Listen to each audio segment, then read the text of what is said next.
आजरा तालुक्यातील कोवाडे येथे हिरण्यकेशी नदीवरील हिरलगे कोवाडे बांधाऱ्याजवळ मामाला वाचवण्याच्या प्रयत्नात भाच्याचाही बुडून दुर्दैवी मृत्यू झाल्याची हृदयद्रावक घटना सोमवारी सकाळी घडली। या घटनेमुळे परिसरात हळहळ व्यक्त होत आहे। याबाबत मिळालेली माहिती अशी की सुनील विष्णू सुतार वय 50 राहणार कोवाडे तालुका आजरा आणि त्यांचा भाचा प्रवीण पांडुरंग सुतार वय 36 राहणार वाळकी तालुका चिकोडी कर्नाटक हे रविवारी हिरलगे तालुका गडहिंग्लज येथे अरुण सुतार यांच्या सेवानिवृत्ती कार्यक्रमासाठी आले होते।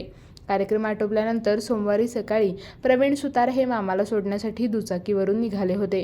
भादवण मार्गे न जाता शॉर्टकट म्हणून त्यांनी हिरण्यकेशी नदीकाठचा मार्ग निवडला। कोवाडे बंधाऱ्याजवळ दुचाकी उभी करून दोघेही पाण्यातून पायी जात असताना पाण्याची खोली आणि प्रवाहाचा अंदाज न आल्याने सुनील सुतार यांचा पाय घसरून ते पाण्यात पडले। मामाला बुडताना पाहून प्रवीण सुतार यांनी तात्काळ नदीत उडी घेत त्यांना वाचवण्याचा प्रयत्न केला, मात्र प्रवाहाचा अंदाज न आल्याने दोघेही पाण्यात बुडाले। दरम्यान प्रवीण सुतार घरी न परतल्याने त्यांच्या वडिलांनी नातेवाईकांशी संपर्क साधला। शोध घेत असताना हिरण्यकेशी नदीकाठी त्यांची मोटारसायकल आढळून आली।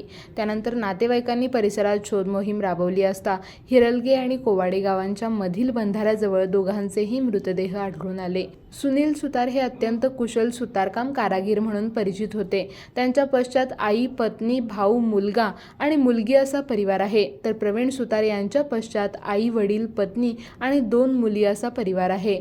या घटनेचा पुढील तपास पोलीस हवालदार साजिद शिकलगार करत आहेत। तारा न्यूजसाठी प्रतिनिधी हसन तकीलदार, आजरा।